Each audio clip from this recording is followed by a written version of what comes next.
Bonjour, bonjour et bienvenue tout le monde à ce nouvel événement sur LinkedIn. Je suis Martin Ly pour Actin Vision.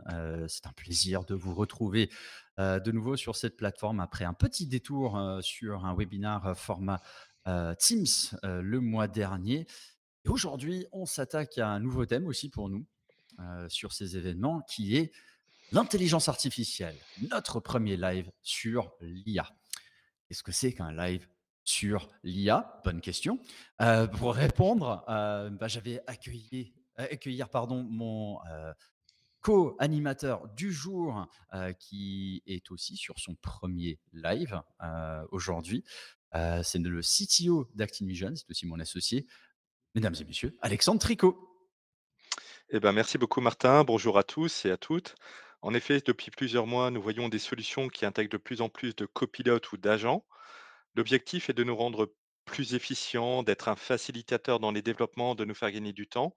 On a sélectionné pour vous quelques solutions, notamment Tableau, Microsoft, Alteryx et Snowflake. Et l'objectif justement de ce webinaire, c'est de vous montrer qu'est-ce qu'on est capable de faire selon deux points de vue.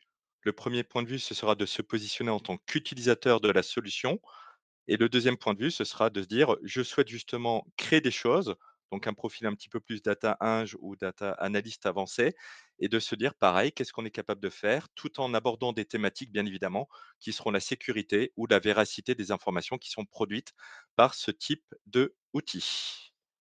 Très bien. Merci beaucoup Alexandre pour ce petit aperçu d'agenda et des différentes choses qui vont nous attendre pour tout à l'heure. Alors pour son premier live, donc intelligence artificielle et premier live LinkedIn, Alexandre a la chance et l'honneur de faire ça le jour de son anniversaire.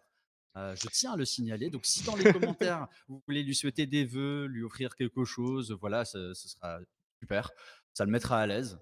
Ça enlèvera un petit peu ce stress du premier événement qu'on fait. En tout cas, Alexandre, tu te sens bien, tu es prêt? Ah, je suis prêt et très, très bien, et merci beaucoup d'avoir rappelé mon anniversaire. Joyeux anniversaire, Alexandre. C'est important de le faire quand même. Alors, Mmh. pour ceux qui n'auraient pas pratiqué un live LinkedIn jusque-là, comme toi, Alexandre, quelques rappels logistiques et organisationnels pour son fonctionnement. Un live IA, et bien sûr, c'est une diffusion en direct que nous proposons. Ça veut dire que vous n'avez pas accès, vous qui êtes là dans l'audience, au micro. Vous ne pouvez pas nous parler directement de cette manière-là, mais vous pouvez nous écrire. Je vois que Thomas est particulièrement actif en ce moment même sur les commentaires. Je les ai à l'écran, je les vois. Le reste de l'équipe, en principe, aussi. Donc, si vous avez des questions, des commentaires, des retours sur ce que nous vous présentons, que vous voulez contribuer à l'échange, c'est là que ça se passe. Écrivez-nous, on essaiera de poser les questions en direct si c'est en rapport avec ce que nous sommes en train de traiter. Si je n'ai pas vu quelque chose, parce que ça peut aller parfois assez vite, Thomas en régie est là pour me dire: «Martin, tu as oublié quelque chose?» Il me le mettra dans notre chat privé pour que je le voie et on pourra reprendre la question dès que possible. En tout cas, on vous incite à vraiment être présent lors de cet échange. Ça met un petit peu de vie. Bien sûr, on est assez nombreux, vous le verrez tout à l'heure, mais le but, c'est de vous faire participer un maximum. Donc, n'hésitez pas, ce sera avec grand plaisir qu'on traitera vos questions. Voilà. Avant de rentrer dans le vif du sujet, présentons le panel. On a un panel assez garni aujourd'hui pour nous guider à travers ces différentes solutions d'intelligence artificielle que nous allons présenter aujourd'hui de nos solutions partenaires. Les voilà. Bonjour à tous. Alors, je vais faire un petit tour dans l'ordre de passage que vous allez avoir après. C'est pas forcément l'ordre que vous allez avoir à l'écran. Puis, je vous laisse vous présenter très rapidement et on passera dans le vif du sujet juste après. On va commencer du côté de Paris avec tout d'abord la petite jeune du groupe, Léonie Lorcher. Bonjour Léonie. Bonjour à tous, merci, de m'accueillir, dans ce live. Du coup, moi, je suis consultante, Microsoft, en particulier, sur l'outil Power BI. Merci Léonie. On reste toujours à Paris sur les fonds d'écran blanc et nous allons chez Marie-Christine Boyer. Un peu moins jeune, pas la petite jeune de Paris, mais bonjour C'est à pas tous. permis. Ouais, donc moi je suis, consultante Tableau depuis un peu plus de 2 ans chez, Actinvision, et je suis aussi, tech leader Tableau, et je suis ravie d'être là. Impeccable, merci beaucoup et bienvenue Marie-Christine. On part du coup un peu plus vers le sud, du côté de Lyon. ou à peu près. Et on accueille Pauline Caramel. Bonjour Pauline. Bonjour à tous. Bon, Lyon, le sud, tout le monde sera pas d'accord. Ouais, Et moi tout est relatif. moi, du coup, consultante, Alteryx et Tableau depuis un peu plus de 3 ans chez Actine et Vision et tech leader Alteryx. Merci beaucoup, Pauline. Et on termine du côté de Belfort-Montbéliard cette fois-ci. Le seul homme qui présentera des solutions aujourd'hui, mais c'est bien aussi. Johan Mathis. Hello Martin, bonjour. Donc moi je suis tech leader Snowflake DBT et j'ai mis à disposition les données sur Snowflake là pour toutes les autres technologies et je vais vous présenter Cortex Analyst pour l'utilisation métier et Copilot pour plus l'utilisation Data Engineer, Data Analyst. Voilà. Super, merci Johan et merci à tous d'avoir répondu présent pour faire partie de ce panel aujourd'hui. Alexandre et moi-même sommes basés à Strasbourg, donc vous avez vraiment la couverture totale. Oula, super l'animation anniversaire. Ah bah voilà, la surprise Alex. Merci beaucoup.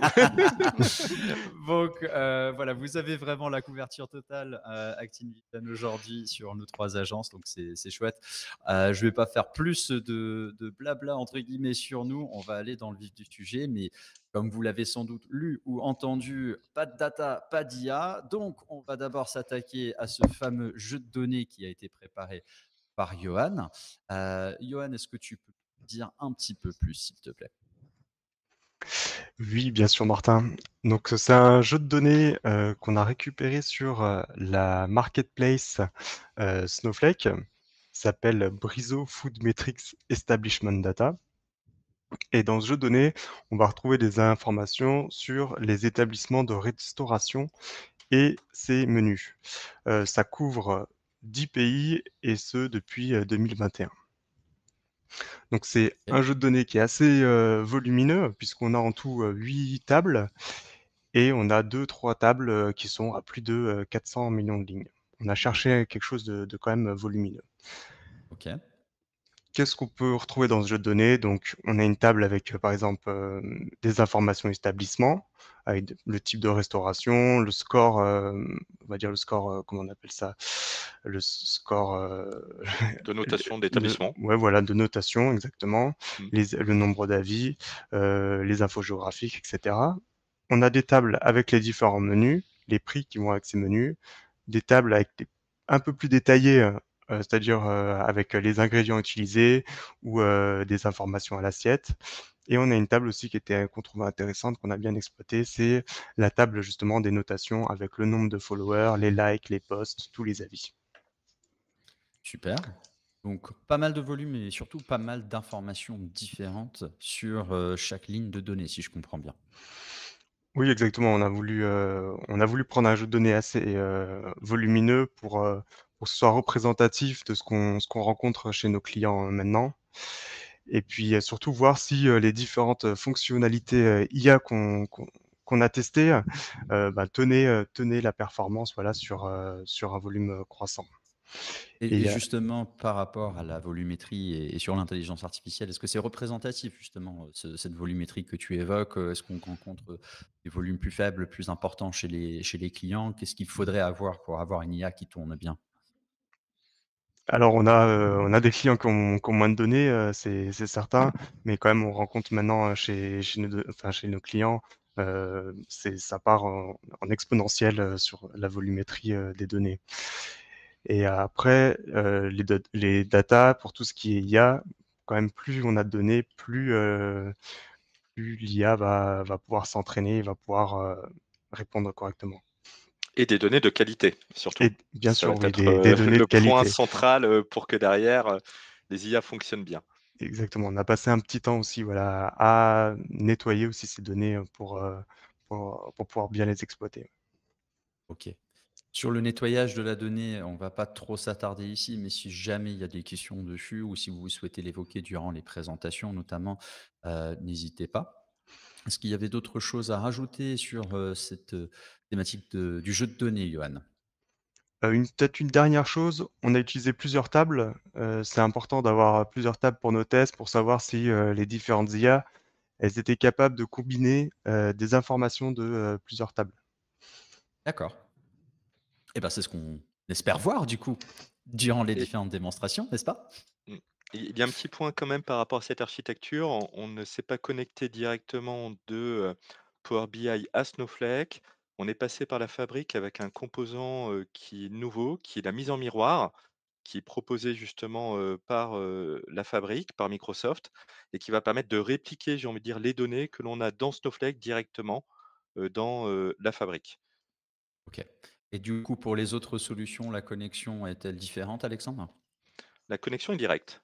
Très bien. Snowflake, on reste dans Snowflake. Tableau, on a un connecteur directement, qui est utilisable par, Snowflake. Il y a juste la petite subtilité pour la fabrique, on a voulu, justement faire cette réplication pour, accéder à la donnée en tant que telle. Très bien. Eh ben, messieurs, si c'est bon pour vous sur la notion du jeu de données qu'on a utilisé pour cet exercice, je propose qu'on plonge dedans. Et bah, honneur à la jeunesse. Comme on disait tout à l'heure, Léonie, ça tombe sur toi. Commençons du coup dans le monde de Microsoft. Pour rappel, le premier thème, c'est le rôle de l'utilisateur métier. Qu'est-ce que Microsoft nous propose, Léonie? Donc, du coup, pour la partie Microsoft, on va regarder ensemble, à la fois Fabric et Power BI.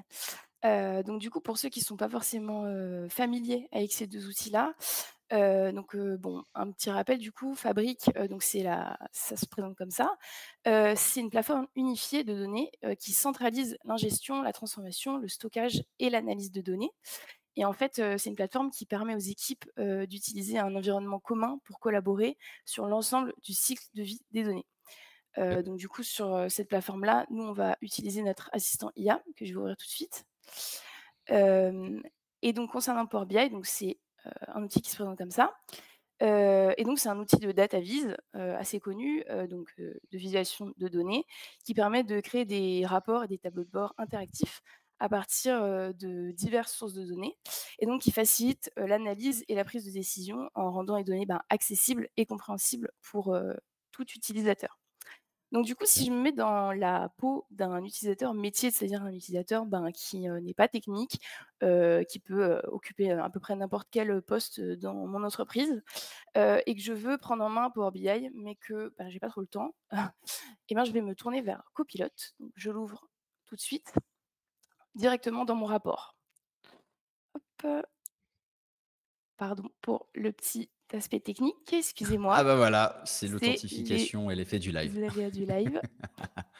Donc pour rappel, juste pendant que la connexion se passe, si vous n'avez pas vu notre dernier live LinkedIn, sur le sujet, nous avons fait une comparaison de Power BI et Tableau. Donc si vous voulez découvrir Power BI, c'est un excellent moyen de le faire. Le replay est disponible. C'était pas assez long, hein, il aurait fallu que je parle encore plus longtemps, Je Léonie, suis excuse-moi, désolée. j'ai fait de mon mieux.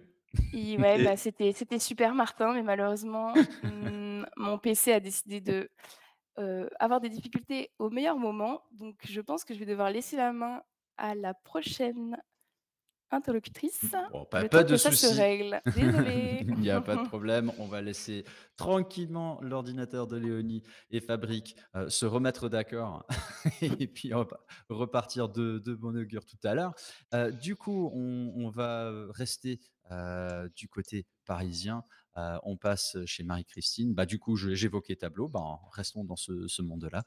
Marie-Christine, c'est à toi. Allez, c'est parti.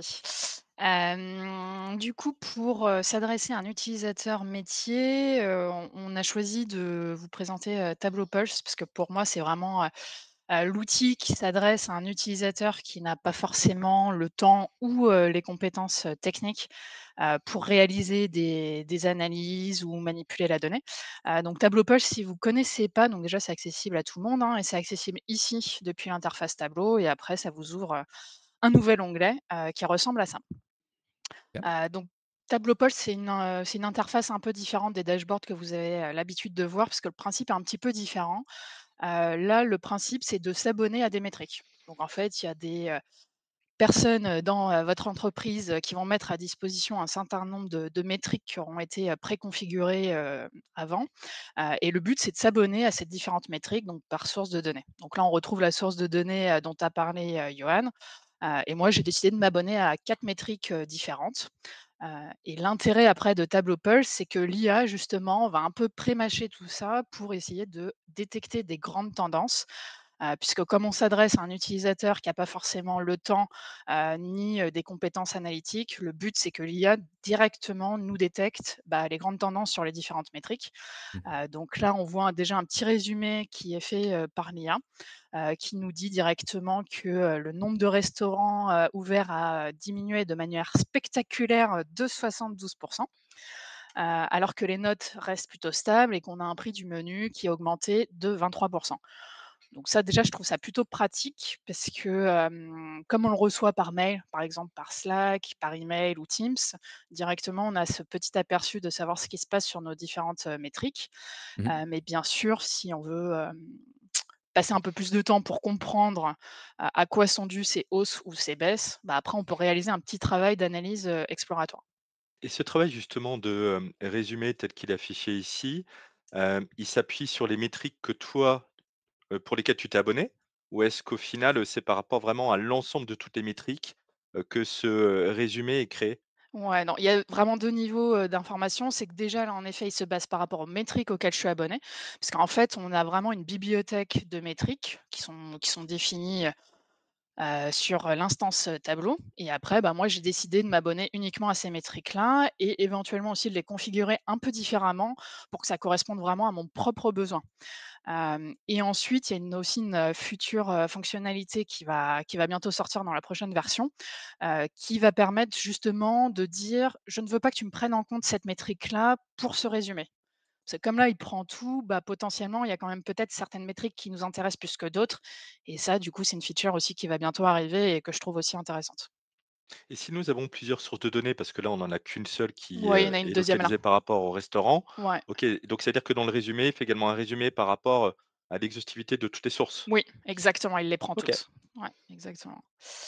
Voilà, donc ensuite le but, c'est de faire ce petit travail exploratoire. Donc par exemple, si on s'intéresse à cette métrique-là, c'est comprendre pourquoi, bah, le mon prix, il a augmenté de 23.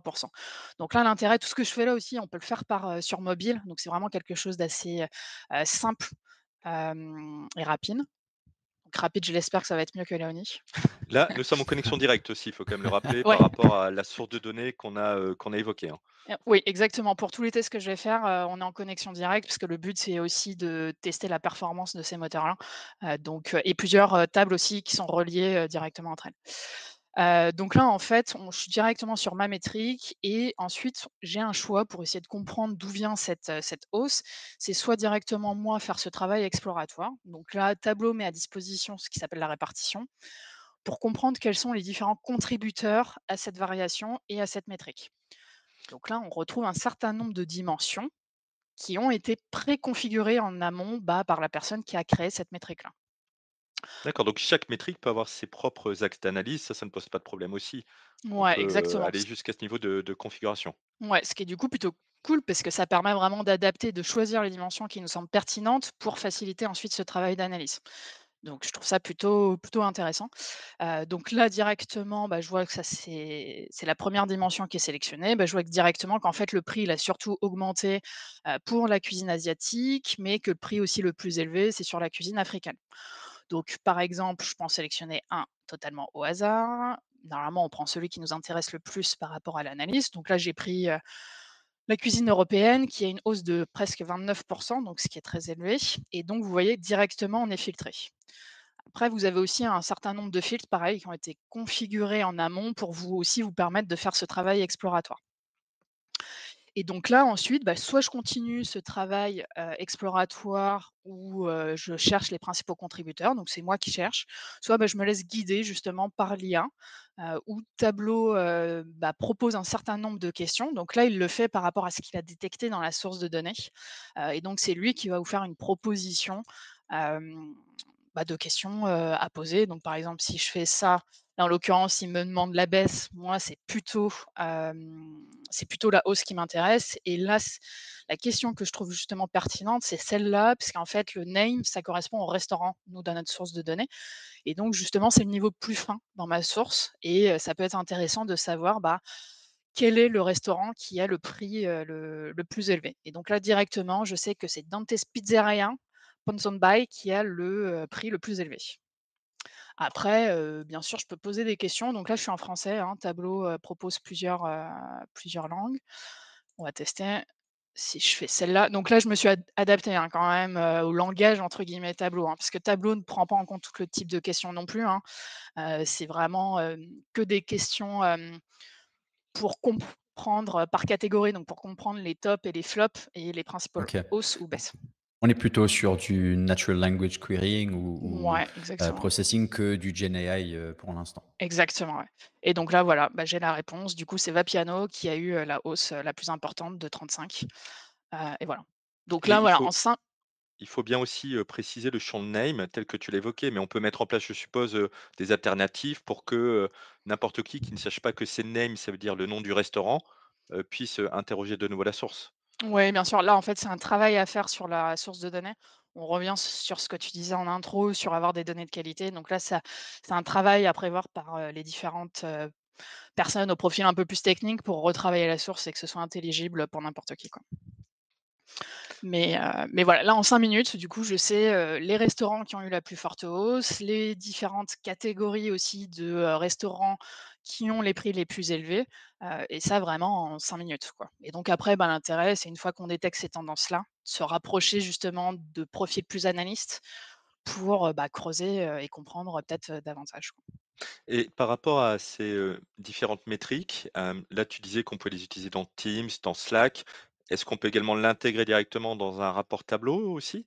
Ouais, tout à fait. En fait, comme on définit des métriques, donc c'est dans la couche, le metric layer, donc la couche de métriques qui précède en fait, l'usage de Tableau Pulse, bah, en fait, on peut aussi réutiliser ces métriques-là parce que c'est des objets qu'on peut réappeler aussi dans des tableaux de bord. Donc c'est ça aussi qui est intéressant, c'est de pouvoir mutualiser justement l'usage, de ces métriques-là.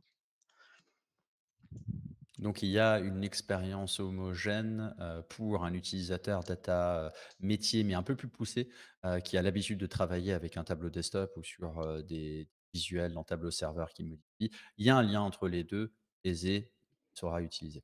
Ouais, complètement. Et si quelqu'un décide en fait, parce qu'on peut choisir aussi la temporalité ou filtrer sur certaines valeurs, bah, si quelqu'un décide de dire: «Bah, moi ça c'est, une métrique que je trouve intéressante et je veux Mmh, justement la mettre dans un autre tableau de bord», bah, il pourra aussi faire ça. tout à fait. Et concernant la création de ces différentes métriques, est-ce que c'est à la main, selon toi, d'un utilisateur, on va dire, qui a besoin d'avoir de fortes compétences, dans Tableau ou, au final, c'est quand même assez bien guidé et n'importe qui peut en créer une? Alors, faut distinguer la création de la définition, de la métrique. Là déjà, c'est limité, par le rôle que l'utilisateur a sur Tableau. C'est accessible qu'aux, utilisateurs qui ont, un rôle explorer can publish uniquement, donc un viewer ne pourra pas. Parce qu'on est vraiment sur de la création, donc c'est assez logique. Par contre, en effet, là, l'usage d'être sur une métrique, de dire: «Bah, moi, je veux enregistrer, me mettre, par exemple, sur», heu, allez, je vais prendre Londres pour être sûr qu'il y ait des données. Londres, hop. Après, là, je sauvegarde. Et là, je peux en fait avoir une nouvelle métrique en quelque sorte et m'abonner à cette nouvelle configuration. Et ça, n'importe qui, pour le coup, peut le faire. Et ça, c'est ultra simple. Enfin, vous le voyez, en 2 secondes, je peux le faire. Donc ça, pour le coup, ça s'adresse à n'importe qui sans avoir de compétences techniques. La seule limite, c'est de connaître la source de données. Mais ce qui me paraît plutôt logique, de toute façon, si on veut faire un travail d'analyse, quoi. Très bien. Juste, la question, a été posée donc je vais la reposer de manière beaucoup plus précise et directe. Tableau Pulse et Tableau Serveur utilisables ensemble ou pas? Tableau Pulse, c'est que sur cloud. Donc, c'est pas serveur, du coup. OK, très bien. Normalement, on a dû répondre du coup à la question de Félix. Très bien. Est-ce qu'il y avait d'autres choses que tu souhaitais nous montrer, Marie-Christine? Non, je pense que c'est bon. Eh ben, parfait. Ce que je propose du coup, c'est te laisser peut-être, te rafraîchir et puis nous retrouver pour la partie data analyst tout à l'heure et on va du coup passer du côté de Lyon pour, évoquer un petit peu Alteryx, du coup avec Pauline. Oui. Alors, pour ceux qui ne connaissent pas Alteryx, il s'agit d'un outil de préparation de données low-code accessible à tous. Donc, vous allez pouvoir traiter des données à la fois provenant d'un fichier type Excel ou d'une base de données. Et avec Alteryx, du coup, vous allez créer un flux de données pour traiter vos données en simplement cliquer et déposer des outils d'analyse. Et pour vous accompagner à créer votre flux données, Alteryx a développé son propre LLM, Alteryx Copilot. Donc on le voit là affiché sur la droite et vous allez pouvoir lui poser des questions pour vous aider, vous coacher à développer votre flux. Mais très pratique quand on débute sur Alteryx et qu'on ne sait pas par quoi commencer. Ok. Donc là, je me suis connectée à la table des établissements ouverts en direct avec Snowflake et j'ai fait un extrait Excel de la table des établissements fermés. On Alors va pourquoi un pouvoir. fichier Excel? Parce qu'au final, Alors, les autres, on est connectés en direct et je pense que ce sera une question qui sera posée, oui, merci Alex, Sandre. Du coup, j'ai fait un extract Excel, donc j'ai gardé les mêmes nombres de colonnes et de lignes que la table, Snowflake, mais c'était pour vous montrer qu'avec Alteryx, il va être super simple de joindre à la fois une table Snowflake et un fichier Excel. Ce qui arrive souvent, quand on a un utilisateur métier, on a souvent un fichier Excel, mmh. on veut le joindre avec nos bases de données. Et voilà, avec Alteryx, vous allez voir, ça va être très facile de joindre, ces 2 sources de données. Donc dans un premier temps, on va pouvoir lui demander que contient les données donc, que nous avons déposées dans notre flux. Là, Alors ça à s'appuie sur un savoir échantillon ou c'est sur l'exhaustivité de non, toutes là les, où j'ai bien données? alors Yoann a parlé qu'il y avait 8 tables. Moi, pour Alteryx, je me suis concentrée uniquement sur, 2 tables, pour l'analyse. Donc voilà, là, il nous sort une réponse que les informations contiennent des informations sur les établissements avec, une liste d'informations. Ok. Notre souhait, pour, cette démonstration, c'est on va vouloir dans un premier temps, par exemple, si on veut filtrer sur les établissements qui sont uniquement présents aux États-Unis. Donc on va lui demander: «Je veux uniquement les établissements présents aux États-Unis». Donc là, s'il fait bien, c'est qu'on souhaiterait qu'il filtre sur alors il y a une colonne qui va s'appeler location US code, donc il faut qu'il la retrouve et surtout l'enjeu c'est que États-Unis, c'est pas présent dans les données, mais c'est une colonne qui s'appelle les données s'appellent US. Donc voilà, donc là on voit il a répondu en anglais, mais on peut lui demander il peut répondre aussi en français. Ça dépend de la question finale que tu poses et là, ce qui est super intéressant, je trouve, c'est, il a réussi à comprendre que États-Unis, c'était US, pour, justement que tu puisses avoir des Oui, données et derrière, commencer ton analyse, avec cet outil. exactement. Donc là on voit il a bien placé, donc on lui demande en français, il nous explique bien qu'il a placé un outil filtre, qu'il a choisi la colonne. Donc on peut facilement aller vérifier ce qu'il a fait, puisque Alteryx, c'est vraiment un outil qui sera accessible à tous, donc très facile à comprendre. Mm. Donc on voit bien qu'il a filtré sur location country et qu'il a bien compris que les États-Unis, il fallait que le code c'était US. On va aller plus loin. L'idée, ça serait de voir si des établissements ont ouvert à la place, donc au même emplacement que des établissements fermés. Donc pour ça, on va lui poser la question si des établissements ont ouvert au même emplacement que des restaurants fermés. Alors là, tout l'enjeu, c'est qu'il nous fasse une jointure entre nos 2 sources de données et qu'il comprenne sur quoi faut faire la jointure. Donc dans les 2 sources de données, on a des informations sur l'emplacement, donc l'adresse, le code postal, le pays et aussi sur la latitude et longitude. Donc on va voir alors il nous répond encore en anglais, mais on peut lui redemander en français. Et à chaque fois, il faut préciser au final, dans l'invite, en effet, ouais. Oui, on pourrait le faire directement en premier. Donc là, on voit qu'il nous a bien ajouté un outil jointure et on voit donc en anglais qu'il nous a répondu qu'il a fait la jointure sur la colonne location street, location city et location zip. Donc on vérifie et on voit bien qu'il nous a fait la jointure que j'aurais faite sans Altex Copilot. Et petite question, parce qu'au final, les colonnes s'appellent, de façon identique entre tes 2 jeux de données. Est-ce que le résultat, il aurait également fonctionné si le nom de la colonne, s'appelait, différemment? Ou il aurait fallu en amont peut-être préparer un petit peu pour essayer d'uniformiser les choses? Alors, j'ai pas essayé, mais je pense qu'il va essayer de trouver. Il a compris tout à l'heure, on a vu pour que le pays, c'était, location country code. Donc il va essayer de repérer s'il y a location street et dans l'autre dataset, il y a juste street. Je pense qu'il est capable de reconnaître, les 2. À Donc il s'appuie sur savoir les données, au final. Il s'appuie sur les données en tant que telles. alors il va savoir s'appuyer que sur les métadonnées. Que sur les Alteryx Copilot métadonnées, OK. s'appuie que sur les métadonnées, il va pas utiliser les données, qui sont, dans les jeux de données, simplement les métadonnées. OK. Et enfin, donc on a beaucoup de colonnes, on va pouvoir lui demander uniquement, de conserver les colonnes avec le nom et l'établissement, le nom de l'établissement et l'emplacement. Donc là, si on va voir ce qu'il nous met, mais normalement, on veut qu'il nous sélectionne uniquement quelques colonnes, donc avec un outil sélectionner. Donc si tu fais un prompt vraiment très complet, on va dire que ça peut carrément te créer tout le flux, que tu veux par rapport à toutes les étapes. Exactement. Alors après plusieurs essais, parfois, c'est encore en version bêta, Altex Copilot, parfois il répond pas la même chose pour la même question.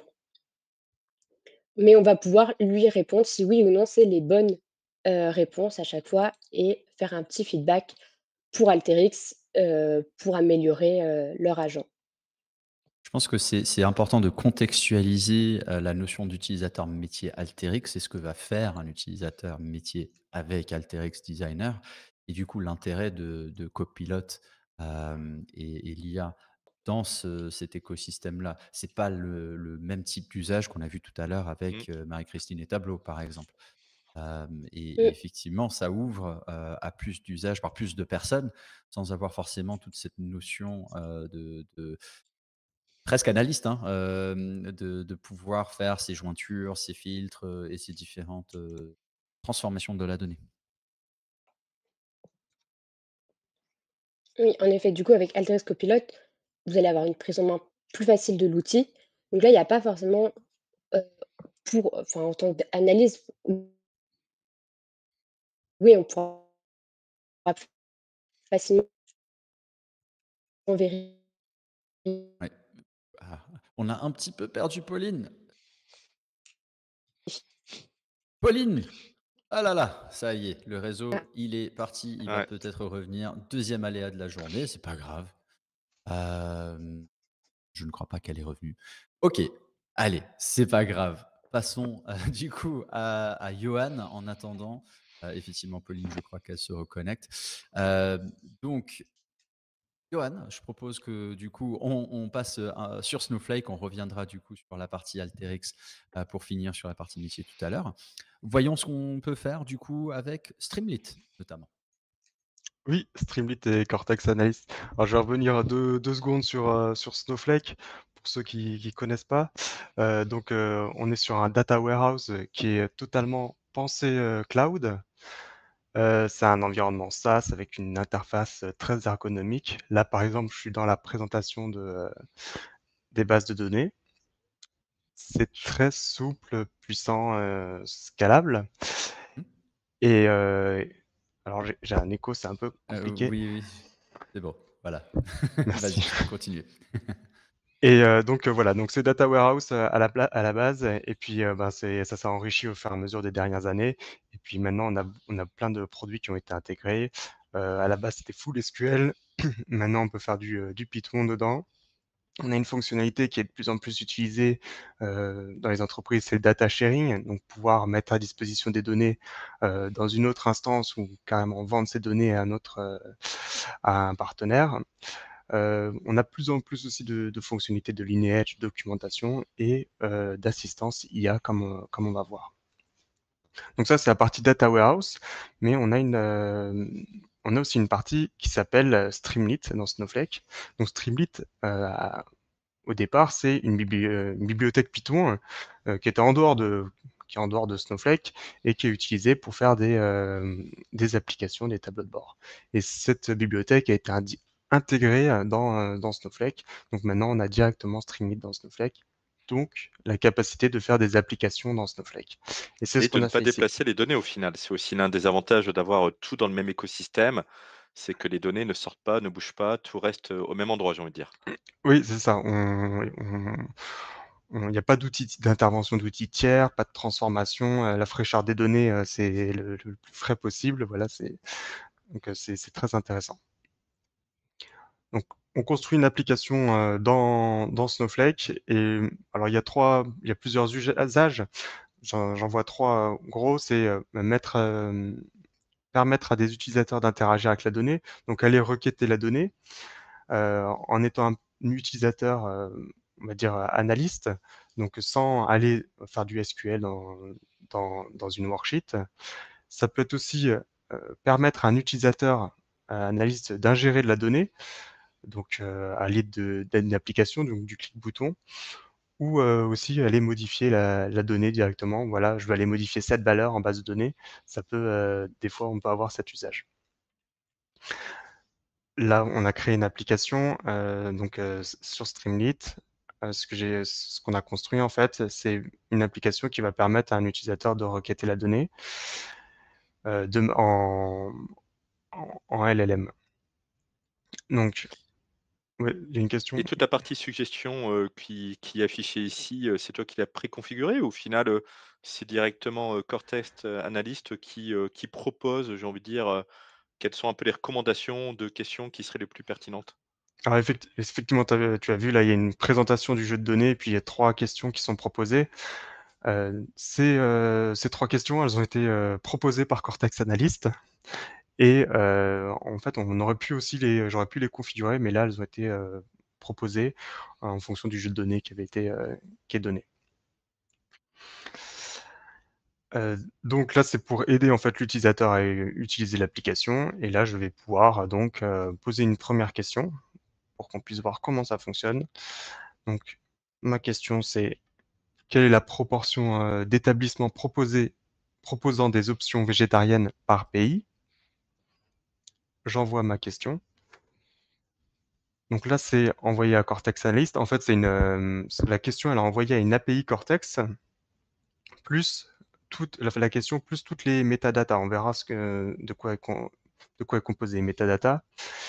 Et l'API, elle va reformuler la question. Et elle va aussi proposer une requête SQL. Et donc, elle renvoie ça à notre application Streamlit. Et donc après, Streamlit a la requête SQL et puis peut aller requêter Snowflake.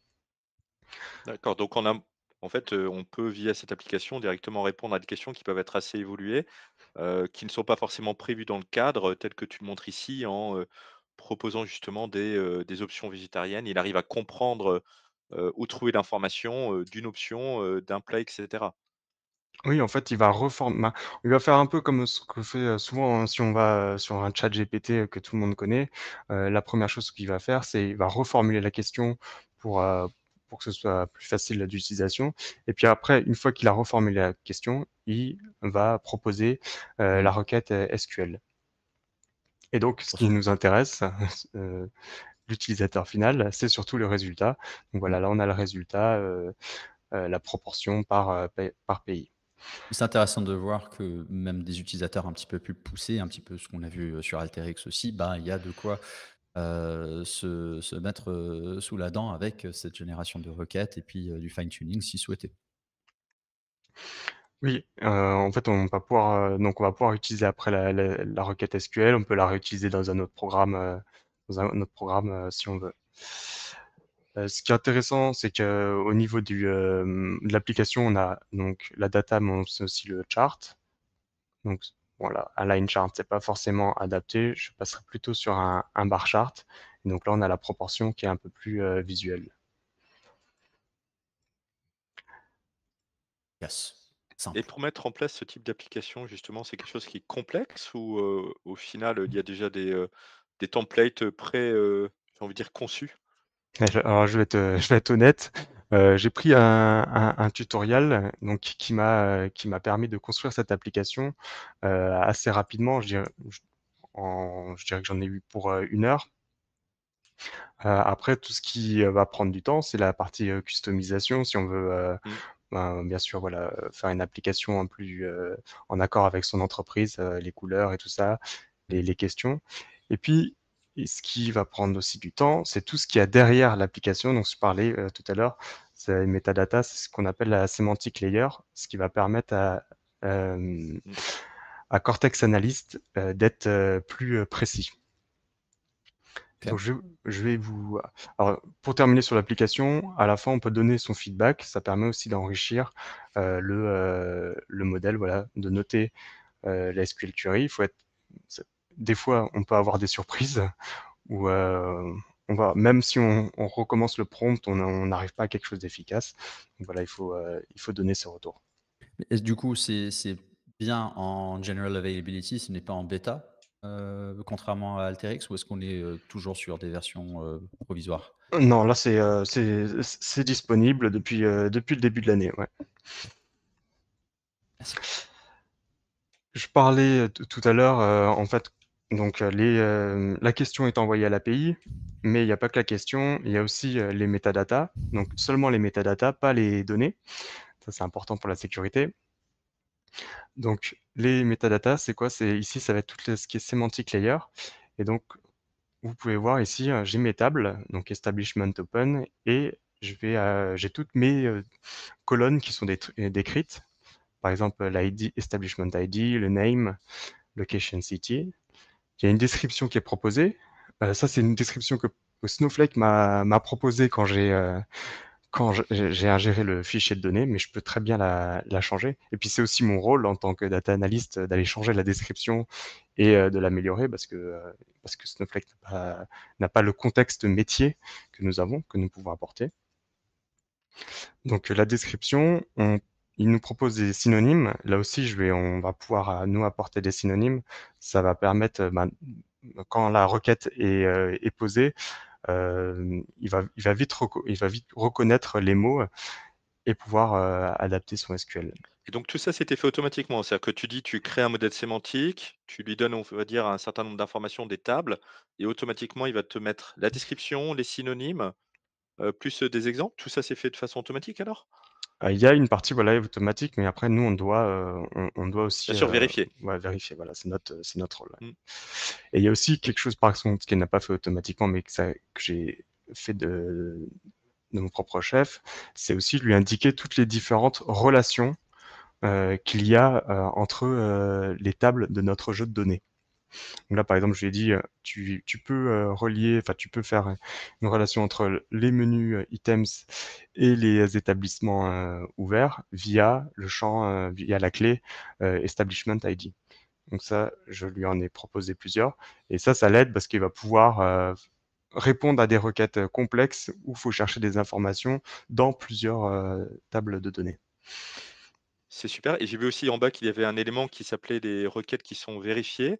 C'est-à-dire que là, on peut directement, nous aussi, avec notre connaissance, positionner des requêtes et dire quel est le résultat attendu pour entraîner, j'ai envie de dire, et avoir une pertinence, complète par rapport aux résultats que l'on souhaite.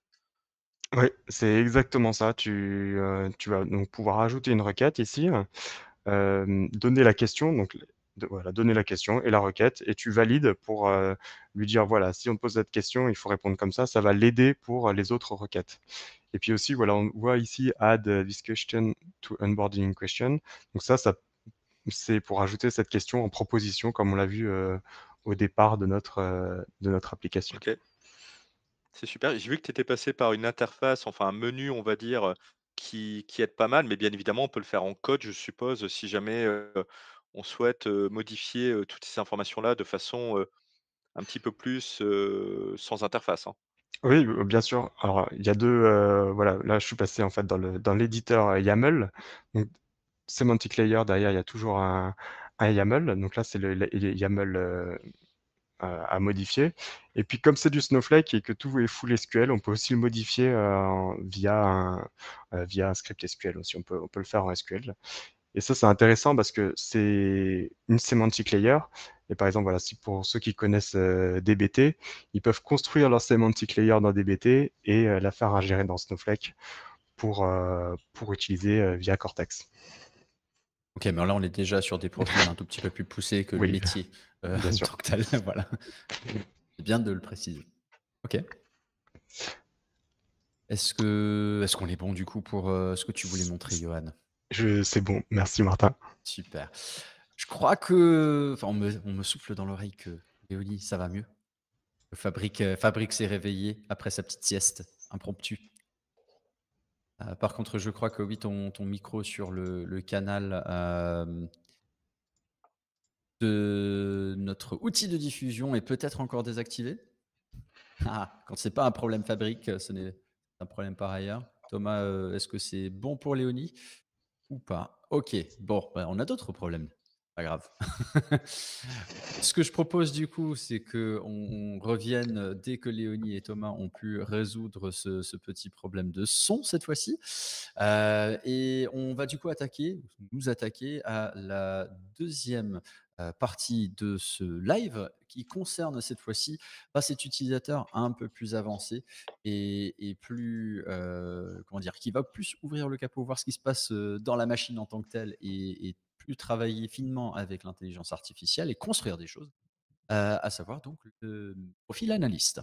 On va revenir chez toi Marie-Christine, Léonie puisse, nous retrouver, son et image, pour voir ce que propose le monde de Tableau Salesforce en matière, de data analyst IA. Ça marche.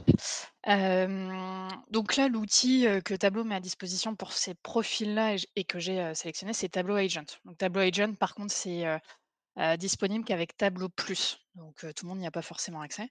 Donc comment ça se passe? Vous mettez sur votre, petite, source de données, vous faites nouveau classeur et après vous arrivez dans l'interface, que vous connaissez bien et vous avez ce petit picto qui est Tableau Agent.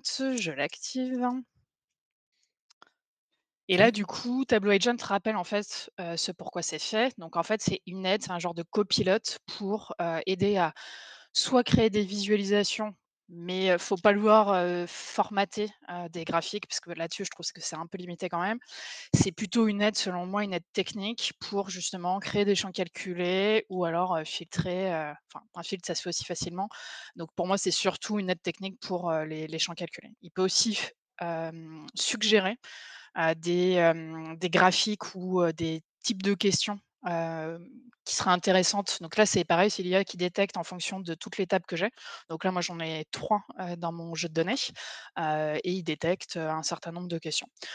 Je vais pas forcément cliquer dessus parce qu'en fait, c'est souvent des visualisations assez simples. Ça va être des bar charts, des line charts, assez basiques. Je vous propose, de directement, voir en fait, comment il peut nous aider. Donc là, moi, je suis dans la peau d'un data analyst et j'ai une question très précise qui est, de savoir quel est le restaurant asiatique qui me propose la bière la moins chère à Londres. Donc c'est quand même très précis, hein. C'est très Heu, important comme information à savoir, pour ceux qui ont déjà dîné ou déjeuné à Londres. ouais, bon, parce que 11h20 la bière, c'est peut-être un peu tôt, mais on ne sait jamais. Donc là, déjà, je vais m'intéresser à un premier champ qui est, la cuisine. En fait, parce que je connais, un jeu de données, le champ qui va m'intéresser, c'est celui-là pour identifier les restaurants qui proposent justement de la cuisine asiatique. Et là, vous voyez, on n'a pas fait trop de retraitement de données en amont, mais qu'en fait, il y a différentes, typologies de cuisine qui sont affectées à un même restaurant. Donc ça, moi, ça me va pas trop. Et donc je vais demander justement à Tableau Agent de m'aider et c'est un parti pris, hein, mais je vais lui demander en gros de me garder que la première partie, de ce champ-là, donc avant la virgule. Donc là, je lui passe justement un petit prompt en lui demandant de me créer un champ calculé qui va me récupérer la première partie avant la virgule et de me l'appeler, first cuisine continentale. Donc là, on va voir ce qu'il me fait.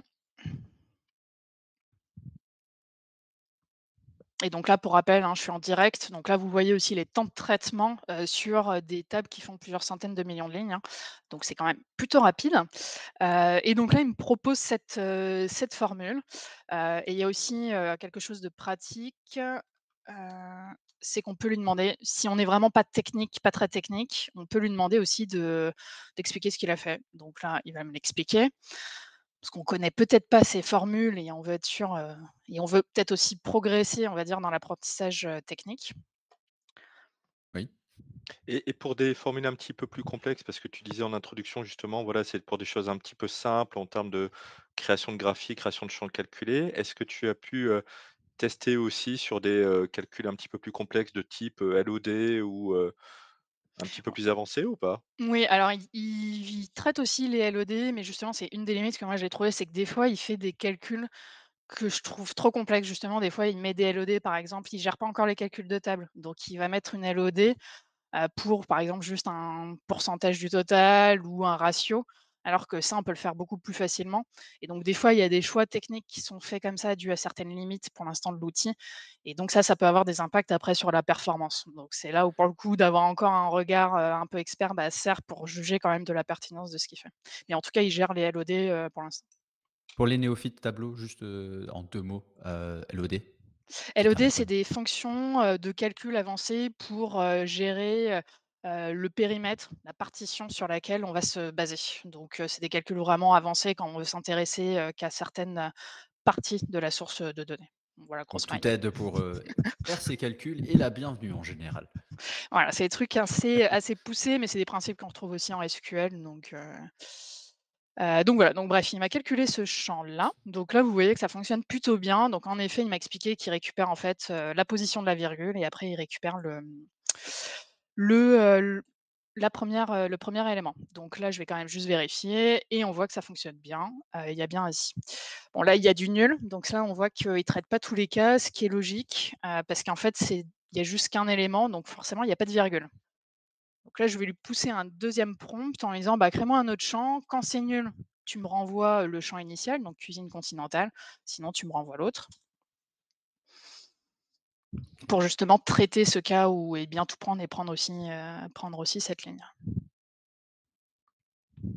Voilà, donc là, bon, c'est lui qui me choisit la petite appellation, du nom.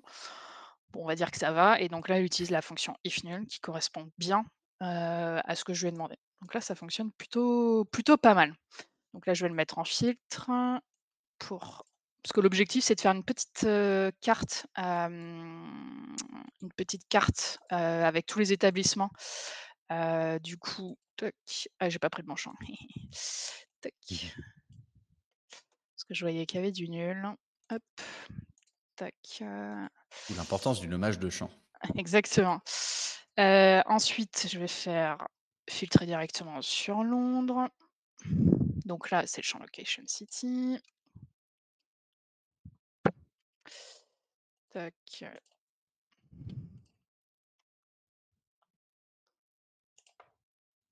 OK et maintenant, dans ma question, donc là, je récupère bien les restaurants asiatiques, donc ça, c'est la première étape, et la deuxième étape, c'est moi, ce qui m'intéresse, c'est le prix, de la bière. Donc déjà, j'ai besoin de récupérer ceux qui vendent de la bière et donc là, on a un champ qui s'appelle catégorie, qui justement remonte l'ensemble, de tout ce qui est proposé, par ouais, c'est pas très propre, donc là, le but, c'est d'aller récupérer justement tout ce qui contient bière. Donc là, pareil, je vais lui demander de me créer un petit champ qui repose sur la dimension catégorie. Si ça contient bien, dans ce cas-là, ça me renvoie true, sinon, il fait rien, enfin, il fait ce qu'il veut.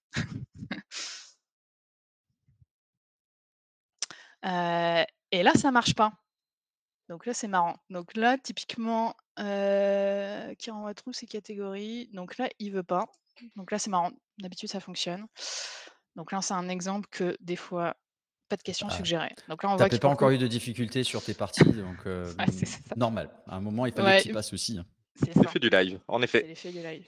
On va essayer de poser la question, autrement. Donc on va lui demander: «Crée-moi un champ calculé, basé sur catégorie». Heu, du coup, je sais pas trop le formuler autrement parce que ça me semblait plutôt clair. Crée-moi un champ qui remonte bien. On va voir, on va essayer.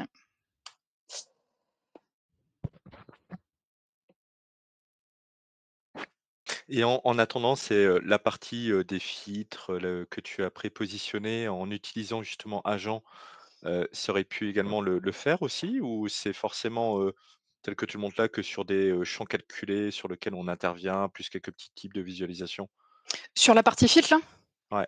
Ça, il peut le faire, mais typiquement, je trouve que c'est un usage où je vois pas trop l'utilité parce qu'il met plus de temps à charger et à filtrer que si on le fait à la main, donc je trouve que ça fait partie des enfin des choix d'utilisation de l'IA parce que ça a quand même un impact. L'IA, ça a un coût, il y a des crédits limités derrière, donc il faut quand même, je pense, choisir un peu, comment correctement utiliser, l'agent. Et je le trouve justement plus pertinent sur de l'aide, au calcul, pour le coup, que de l'usage de filtres. Mais ça, c'est purement personnel. Donc là, ça fonctionne, coup de bol. Je sais pas pourquoi. Là, c'est juste un changement de naming, j'ai mis remonte, là, c'est OK. Et pour le coup, il me fait exactement ce que j'attendais sur la première formulation. Il me renvoie true et sinon, il me renvoie false. Et donc là, il utilise la fonction contains, pour justement le traitement, de texte. Heu et donc là, pareil, on va vérifier. Toujours vérifier aussi ce que l'IA, sort. Typiquement, là, moi, je connais la formule, mais si on regarde tac, on va le mettre plutôt là. Si on regarde bière que j'avais tout à l'heure, tac, tac, tac, il me renvoie false parce que j'ai une majuscule. Là, il me renvoie true, donc on voit que là, la casse, il l'a pas prise en compte. Donc ça, c'est Mmh. aussi une limite de l'outil, c'est que si on fait pas ce travail de vérification ou si on n'a pas un regard critique, on peut un peu se faire avoir. Donc, donc là, je vais lui demander justement de me créer un nouveau champ, cette fois qui prend en compte justement, la majuscule. Donc là, je lui dis de m'en créer un nouveau, mais cette fois avec ou sans majuscule. Donc là, je veux qu'il traite le problème de casse, ce qu'il fait bien du coup en passant tout en minuscule, auparavant. Donc là, c'est cool. Donc là, on a bien notre champ, notre nouveau champ. Tac, Et donc ce qui veut dire qu'au final, il faut faire attention sur, la question qu'on pose, sur la pertinence, sur et toujours vérifier, j'ai envie de dire, ce que, les résultats qui seront communiqués. C'est pas non plus magique, on va dire, et on peut s'appuyer dessus à tête reposée, pour, détecter ou faire des différentes analyses. Ouais, exactement. C'est pour ça, là, ce travail que j'ai fait, justement, de vérifier, d'avoir ma catégorie, voir différentes valeurs, c'est important parce que sinon, sinon on peut passer à côté de certaines valeurs, ce qui va fausser les résultats. Donc là, c'est vraiment hyper important. Donc ça enlève pas le travail vraiment pur, d'analyste, c'est une aide. Donc là, pour moi, Tableau Agent, c'est vraiment plus une aide, pour accompagner un utilisateur qui connaît pas forcément toutes les fonctions ou les subtilités de Tableau dans la création d'une analyse, ou là, comme là, dans l'exemple que je vais montrer d'une carte. Donc là, par exemple, je vais lui demander de créer ma carte, j'ai mis tous mes filtres. Donc là, on est bon sur, les différentes, dimensions et maintenant, je vais lui demander pour le coup de m'aider sur la création visuelle. Donc là, je vais lui demander de me créer une carte. Donc là, je vais lui demander de remonter tous les ID, d'établissements pour, avoir tous les établissements qui sont placés sur la carte et il se trouve aussi qu'on a déjà des champs, location qui sont donnés dans la source de données que je lui ai demandé de réutiliser. Donc là, c'est un petit peu plus long en général, parce qu'il génère une carte, hein, mais encore une fois, on est en direct, donc on voit que c'est pas non plus si long que ça. Donc là, il me place bien, je pense reconnaître Londres. Je suis pas sûre, mais on va Je vérifier. confirme, c'est Tu bien confirmes? Londres. Merci Martin. Je confirme. Je Donc là, reconnais ça la Tamise. donc là, ça fonctionne correctement et maintenant, la carte, moi, ce que j'aimerais, c'est qu'il me change les ronds pour mettre le prix justement médian pour directement, visuellement, voir le prix le plus bas, ce qui correspondrait au rond le plus petit. Donc là, c'est Là là exactement ce là, que tu je fais lui demande. beaucoup en différentes étapes, mais tu aurais pu également, pareil qu'avant, c'est tout faire en une seule étape en posant, ta question ou c'est, Non, enfin, vraiment, séquentiel? je l'ai testé et ça là-dessus, c'est beaucoup moins efficace, parce que donc c'est du coup l'agent qui va redécouper en étapes et des fois, il va mal comprendre certaines étapes. Il faut quand même savoir qu'une requête justement qui est très complexe, derrière sera plus coûteuse aussi que des petites requêtes, très claires où l'IA, nécessite moins de ressources. Donc moi, je préfère redécouper comme ça très clairement, étape par étape, plutôt que poser une question très générale où il ne sait pas forcément, là, typiquement, toutes les étapes, ça, je pense qu'il serait passé au travers, hein. Donc OK, donc et maintenant que tu as l'agent justement, toi, à disposition, c'est quelque chose, dont tu t'en sers, dans ton quotidien ou c'est plus, on va dire, l'outil,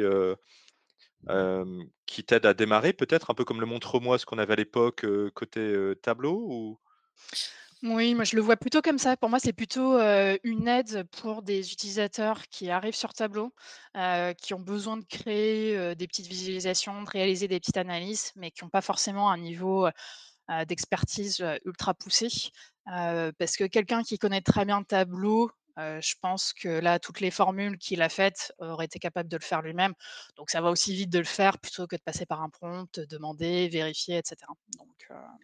Donc c'est pour moi, c'est quand même pour des profils, on va dire qui s'initient sur la technologie, quoi. Donc voilà, donc après c'est juste, fine tuner la carte, parce que là, on mettrait les noms et cetera. Mais on a bien les différents, établissements et visiblement c'est cet établissement-là. Donc je vais juste mettre le nom parce qu'on ne connaît pas les ID. Hop.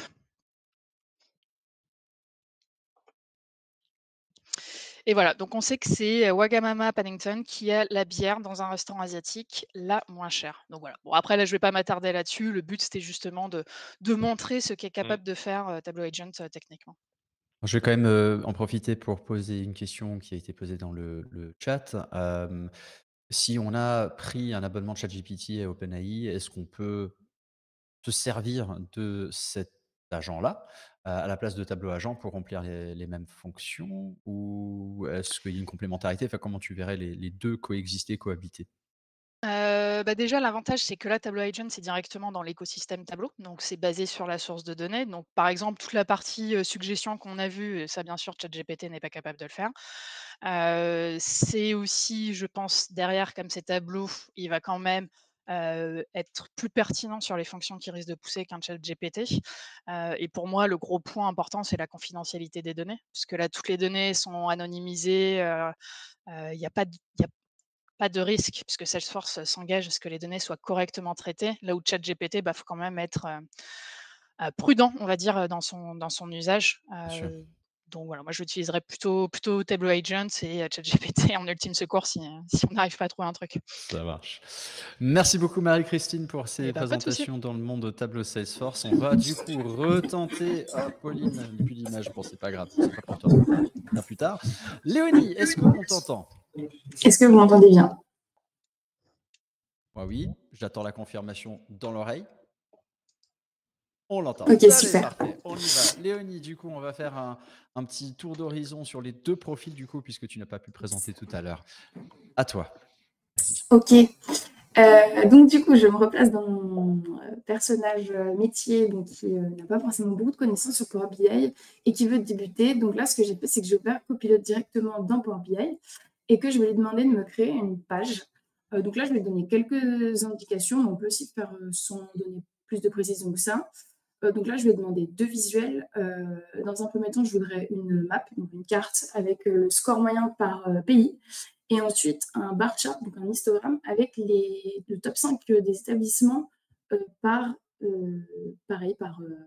score. Donc on voit que ça répond plutôt vite et c'est assez satisfaisant comme résultat, je trouve, parce qu'il y a quand même une structure et les visuels ne sont pas mis dans un chaos total. C'est, je trouve, un résultat quand même plutôt pas mal avec ce temps-là. Donc là, on a notre map, ça a l'air de pas mal correspondre. Donc ce qu'on peut faire, c'est en fait sélectionner les visuels tout simplement et regarder ce qu'il a pris. Donc là, ça a l'air pas mal. Il prend la localisation pour l'emplacement et puis il fait une moyenne de score. Donc après, il ne fait pas une mesure avec la fonction average, mais il fait une mesure implicite. Donc ça répond totalement aux besoins. On a même les infobules qui sont mises par défaut. Après, est-ce que c'est un résultat final? Pas forcément, avec les couleurs, etc. Mais je trouve que c'est quand même un bon début. Et en dessous, on a notre bar chart. Alors, ce qu'on voit, c'est que du coup, il nous a mis les ID établissements, alors que moi, j'avais demandé les noms. Oui, parce qu'en fait, il l'a pris dans la table ratings. Donc, bon, à voir ensuite. Donc, nous, après, on peut changer, parce que du coup, là, c'est pas forcément hyper parlant. Donc, on peut totalement reprendre le visuel et prendre le bon nom. Voilà. Enfin, on cherche ce qu'on veut et puis on le met. On reste dans l'interface de conception Power BI desktop ici dans ton exemple. Donc on a ouais. Oui, c'est ça, exactement. Donc l'idéal, ça aurait été qu'ils comprennent tout de suite que je voulais ça, parce que moi, je n'ai pas précisé le nom de la table de mon champ, parce que je suis un utilisateur métier et que je n'ai pas forcément cette connaissance-là. Mais si je l'avais précisé, voilà, plus on précise dans la demande, plus le résultat est satisfaisant. Mais voilà ce qu'on obtient. Donc du coup, je passe rapidement sur ça. On va passer sur notre agent IA sur Fabric. Donc moi, je suis toujours utilisateur métier. J'ai envie d'interroger mes données. Je vais te faire une demande toute simple, en fait, de me dire le top 3 des établissements avec les plats principaux les plus chers.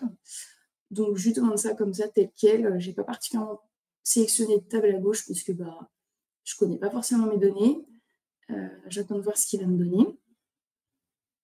Et donc là, juste pour comprendre, on a un Ouais. sémantique modèle pareil qui a été créé côté, on va dire, Fabric pour s'appuyer dessus et commencer à interroger les données parce qu'on n'a pas les liens entre les tables ou autres, mais ça, c'est quelque chose qui a été fait en amont aussi. Oui, tout à fait. Ouais, j'ai pas montré, j'ai pas forcément pris le temps de le montrer sur Power BI, mais on avait bien le modèle sémantique avec toutes les données et les relations qui étaient déjà faites. Roulement de tambour. Oui, on peut le faire pour passer le temps. Peut-être, mais aussi c'est le bon moment de préciser quand même pour un utilisateur métier, l'IA chez Microsoft est présente dans plusieurs interfaces, on le voit ici, il y en aura d'autres après. Toi, dans ton quotidien et dans ton fonctionnement, Léonie, c'est quoi ton usage aujourd'hui de l'IA dans le cadre de tes projets Microsoft? Alors là, c'est ces solutions d'IA qu'on regarde aujourd'hui ensemble. Moi, je ne les utilise pas forcément telles quelles parce que je suis déjà avec un niveau, on va dire, avancé sur Power BI notamment. Et où du coup, en fait, c'est comme ce que disait Marie-Christine, c'est-à-dire que nous, on ne va pas forcément gagner énormément de temps grâce à ça. Mais il y a quand même cet avantage que les données sont déjà intégrées dedans. Et j'ai envie de dire, sur une mesure d'axe, par exemple, on verra plus tard, et ben ça peut être totalement un gain de temps. Très bien. Léonie, tu douilles aujourd'hui sur les effets. Aujourd'hui, je cumule les difficultés. C'est la Après, fête Léonie et Fabric. c'est comme pour tableau au final, c'est peut-être reposer la question de façon peut-être un petit peu plus différente, subtile et avoir le résultat associé. C'est d'où l'importance en effet d'avoir aussi une bonne compréhension quand même des différents prompts et de ce qu'on peut faire avec. Ok, donc là, juste pour comprendre aussi, donc là, tu as ton interface, tu poses des questions. Comment est-ce que tu peux mettre à disposition, j'ai envie de dire, cette interface à des utilisateurs? Est-ce que tu peux le mettre dans un Teams? Est-ce que tu peux le mettre dans d'autres applicatifs pour directement proposer, j'ai envie de dire, ce type de questions ou ce type d'interface pour interroger la donnée? Ouais, en fait, cette interface-là de compétences IA, elle est intégrée directement dans l'espace de travail, dans le Workspace Fabric. Donc après, comme un Workspace Fabric habituel, on donne les accès aux utilisateurs qu'on souhaite. Et puis, c'est un service Microsoft totalement intégré. Donc, comme d'habitude, tout se partage de façon assez fluide et simple et intuitive. Donc, ouais, c'est possible de faire tout ça. Je tente avec un autre prompt. Et petit élément aussi complémentaire, c'est on peut utiliser ce type de compétences dans ce que Microsoft propose, qui est l'IA Foundry, qui permet d'interroger, on va dire, et de créer des copilotes qui sont sur des documents d'entreprise et compléter l'information avec, pourquoi pas, des données qui proviennent de systèmes un peu plus structurés, tels qu'on le montre ici. Donc ça peut être aussi intéressant, en tout cas, de pouvoir interroger à la fois des documents tierces variées et de compléter l'information avec des données structurées. Tout à fait. D'accord. Fabric tourne encore? Je pense que je vais laisser la main au prochain. On verra si. En tout cas, on a compris le principe au final. C'est ça. On reviendra du coup, Léonie, pour la partie data analyst tout à l'heure. Merci beaucoup. Johan, on revient du coup du côté Franche-Comté pour revenir sur Snowflake dans le profil de data analyst. À toi.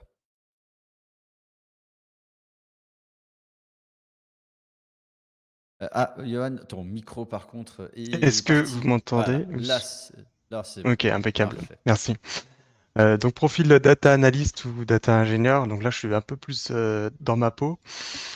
Je vais vous montrer comment sur le worksheet Snowflake, donc là où je vais faire mes queries SQL, je peux être aidé par ce petit bouton en bas à droite qui s'appelle Ask Copilot. Donc il y a quatre cas d'usage. Le premier, c'est faire des questions sur tout ce qui est documentation, toutes nos questions en Snowflake en fait. Donc là, j'ai appuyé sur mon petit bouton en bas à droite et je pose ma question. Quelle est la différence entre les vues matérialisées et les tables dynamiques? Donc ça, c'est propre à Snowflake.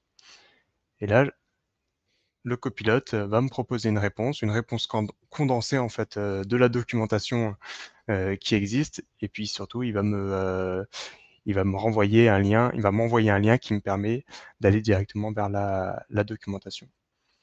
Alors, c'est vraiment très lent là. Donc Ouais. ça, c'est pas mal, c'est-à-dire que tu restes dans la même interface, Snowflake, tu as pas besoin de changer, on va dire, ou de t'interconnecter avec d'autres outils tiers pour, avoir directement la réponse Oui, et c'est spécialisé ouais, en oui, il est plus? très bien placé ce bouton. J'ai pas besoin d'aller sur un ChatGPT ou des choses annexes. Je vais directement poser ma question en bas à droite. Alors, je vais le restart. Ah non, c'est bon. Et toi, tu t'en es déjà servi, justement puisque c'est à disposition de tous. Est-ce que toi, tu t'en sers ou, de ces fonctionnalités-là dans ton quotidien? Oui, alors, je m'en sers. Tout ce qui est documentation à Snowflake, peut-être un peu moins. Mais je vais vous montrer des exemples, par exemple pour la génération de SQL ou l'optimisation de SQL, où je m'en sers plus volontiers. Donc voilà, là c'est la réponse du copilote. Deuxième cas d'usage, c'est trouver un dataset. Ça pourrait correspondre à un certain usage. Moi, la plupart du temps, je connais assez bien mes données, donc je vais pas l'utiliser. Mais deux autres points où je vais utiliser plus facilement, c'est le SQL génération. Donc là, en fait, je vais lui demander donner l'évolution du prix du café sur Londres. Alors pour information, en fait, j'ai branché mon copilote, j'ai choisi aussi la base de données et le schéma dans lequel il doit évoluer, là où il peut aller chercher des données. Il ne va pas aller chercher des données dans toute mon instance Snowflake, bien sûr. Si tu as des données dans 2 schémas différents, ça veut dire que c'est une limite, liée à l'outil ou on peut quand même s'en sortir? Non, pour l'instant, non, on peut pas aller requêter des données dans deux schémas différents. Donc là, je donne ma question et Copilot, lui, va me proposer un SQL adapté. Alors pourquoi il est assez lent aujourd'hui? Alors je peux le redémarrer, je vais faire ça.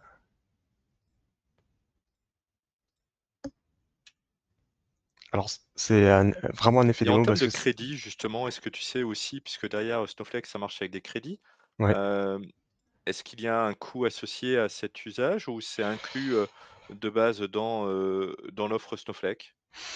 Pour l'instant, c'est inclus dans l'offre de base de Snowflake. Peut-être que ça va évoluer avec le temps, mais c'est tout nouveau. Donc à voir dans le temps. OK. Bien entendu. Alors, j'ai redémarré. Alors, c'est vraiment la première fois que je rencontre des difficultés avec le copilote. Je l'utilise assez souvent quand même. Et oui, je pense que si tu partages, tu demandes beaucoup au copilote qui est un peu timide peut-être. Il aime pas se montrer comme ça, sur LinkedIn devant tout le monde. Ouais, ouais, il a une petite faiblesse des fois. Donc, il y a ce cas donc d'SQL génération où il va me proposer donc une requête SQL. D'abord, ce qui est bien, c'est qu'il va me le faire. Il va être très pédagogue. Il va me présenter les datas qu'il va utiliser et puis après seulement, il va me proposer le SQL.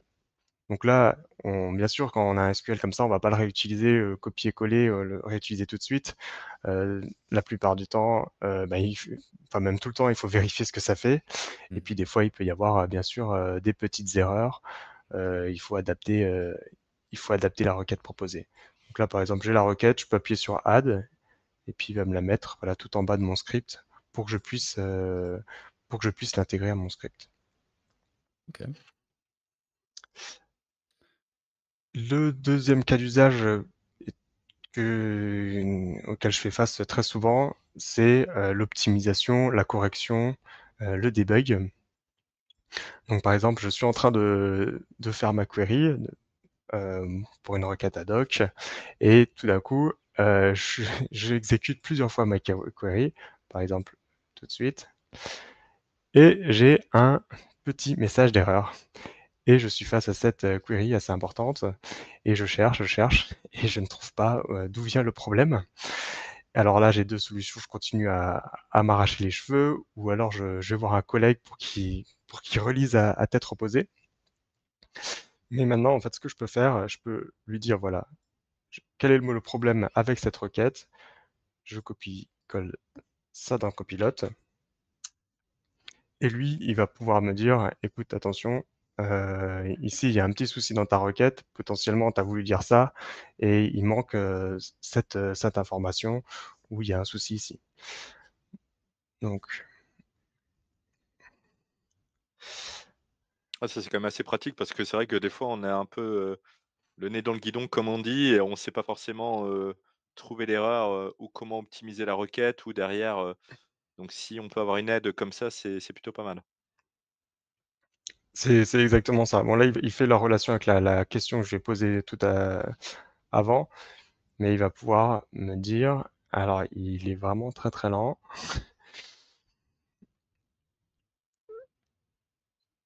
Ah, Voilà, là, ça y est, il s'est repris. voilà, donc là, il me dit les différentes erreurs qu'il y a dans ma requête, et il va me proposer derrière une requête corrigée à utiliser dans mon worksheet. Donc ça, c'est vraiment quelque chose que je peux utiliser Et est-ce que tu assez as souvent. testé avec un ChatGPT ou d'autres pour voir un peu si, les résultats, les pertinences sont, à peu près équivalentes dans, ce type de cas ou pas? Alors ChatGPT, c'est ce que je pouvais utiliser avant qu'il y ait Copilot dans Snowflake. Donc j'utilisais ma requête, je la copiais-collais dans ChatGPT, et puis il pouvait me dire là où il y avait un souci dans ma requête. Mais là, ce que Snowflake a en plus, c'est qu'il a un peu plus de connaissances sur les tables, puisqu'il a accès aux métadatas, aux descriptions, aux choses comme ça. Donc il va pouvoir m'apporter un petit plus, un petit contexte métier que ChatGPT n'a pas. Et surtout, bah, maintenant que c'est disponible en bas à droite, là, dans le petit encart, je vais pas aller ouvrir un nouvel onglet sur Google ou une application. Je vais faire directement copier-coller au sein de ma même fenêtre.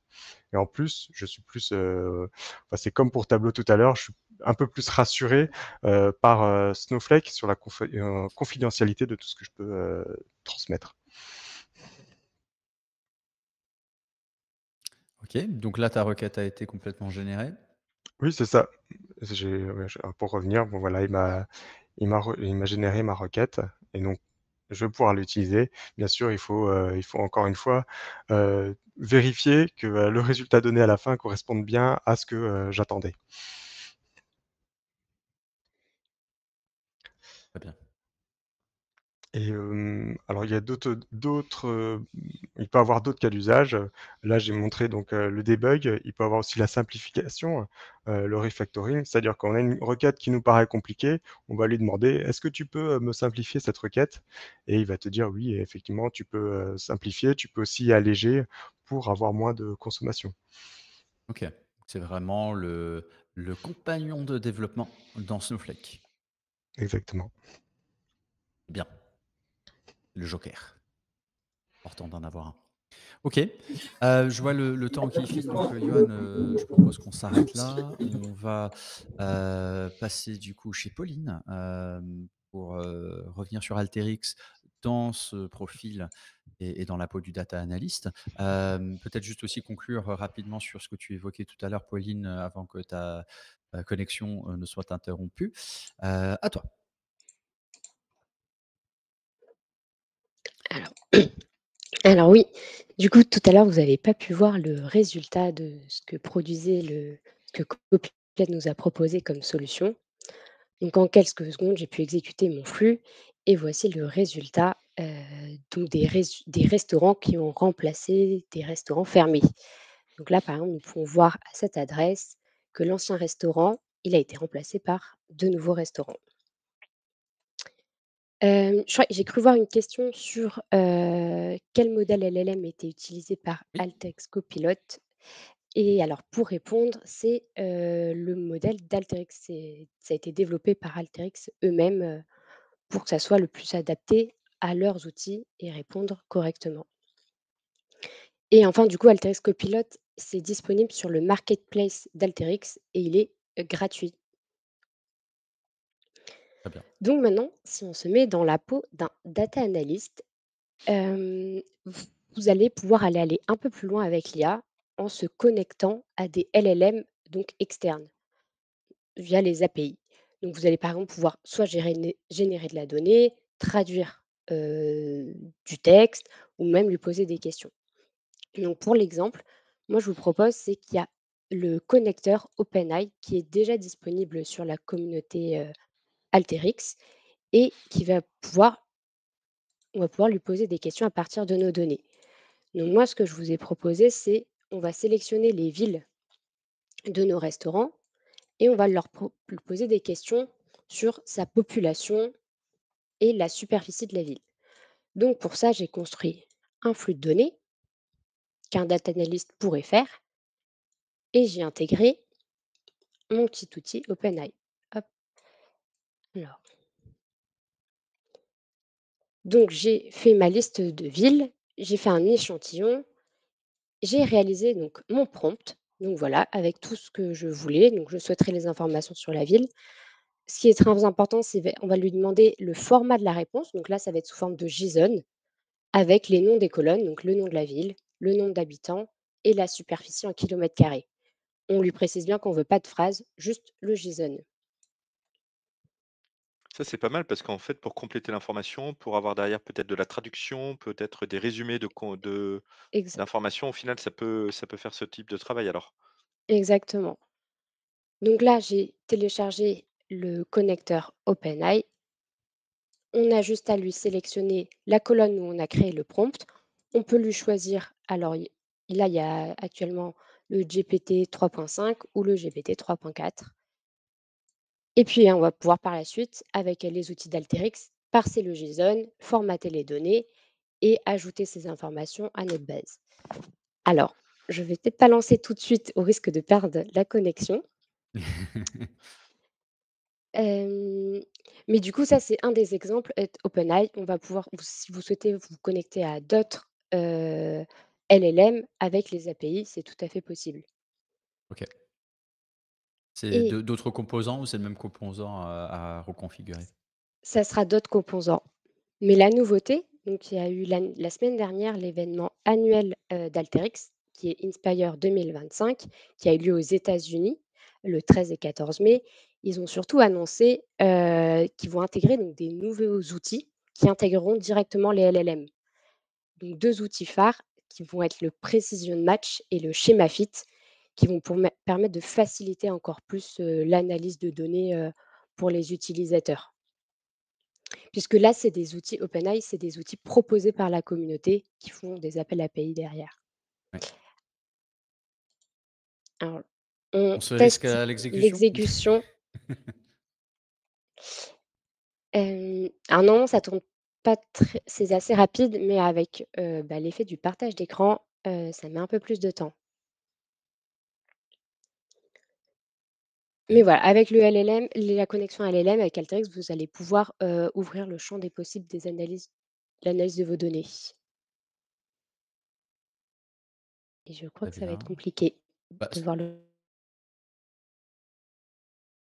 résultat. du côté de Léonie, en attendant que le résultat se déclare. Léonie, est-ce qu'on peut revenir du coup sur ton profil data analyst?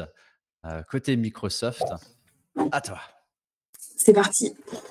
Du coup, pour juste clôturer sur la partie plus utilisateur métier, donc on avait eu notre réponse à 30 secondes, un peu comme tout le monde en fait. On observe des temps de réponse qui sont un tout petit peu plus élevés que d'habitude. D'habitude, ça peut être assez rapide. Du coup, j'ai pris un petit peu d'avance dans le doute. Donc moi, si je suis data analyst et que j'ai pas forcément envie d'aller farfouiller dans toutes mes tables parce que j'ai pas le temps, eh bien, je peux demander à mon agent IA, donc là, temps de réponse 2 secondes, donc ça va beaucoup mieux, où est-ce qu'il faut que je cherche dans mon modèle de données pour trouver des informations sur mon type d'établissement. Et donc là, on voit que, en fait, il nous donne tout de suite la réponse qu'il faut que j'aille dans la table. En fait, c'est la table principale avec tous les établissements ouverts. Et nous avons le champ Business Types. Donc, moi, ça peut me D'accord. permettre à côté de faire mes analyses et de savoir quel champ utiliser. On a qu'à... Ouais. Top, vas-y, pardon. On n'a qu'à, non, je t'en prie. On n'a qu'à continuer sur la partie fabrique. Donc, je vais lui demander cette fois-ci de me faire un peu de documentation parce que c'est la partie préférée des data analysts. On adore faire ça. Donc, du coup, si un agent IA peut peut-être m'épauler, ça peut être pas mal. Ok, alors là, on ne peut pas. Donc, peut-être que je vais changer de table pour voir si ça marche mieux. Là, il me dit qu'il n'a pas d'information. Ouais, il y a un petit souci, j'ai l'impression. Hop. On va voir si... là, je lui dis juste ça. Je ne vous donne pas forcément plus d'indications sur ce que je veux dans ma documentation. Et on va voir ce qu'il nous met sur la table établissement.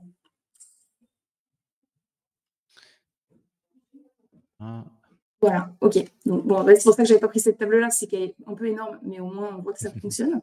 Donc là, en fait, on a un détail de toutes les colonnes, à quoi elles servent. Donc là, on retrouve notre champ de tout à l'heure. Donc voilà, il a fait une description de tous les champs, ce qui est quand même pas mal du tout et un gain de temps, parce que honnêtement, si je l'avais fait à la main, je n'aurais pas pris un peu plus de temps. Puis ensuite, on peut adapter comme d'habitude en fait notre requête et lui demander de nous mettre par exemple les relations avec les autres tables ou des choses comme ça si on veut d'autres éléments dans notre documentation.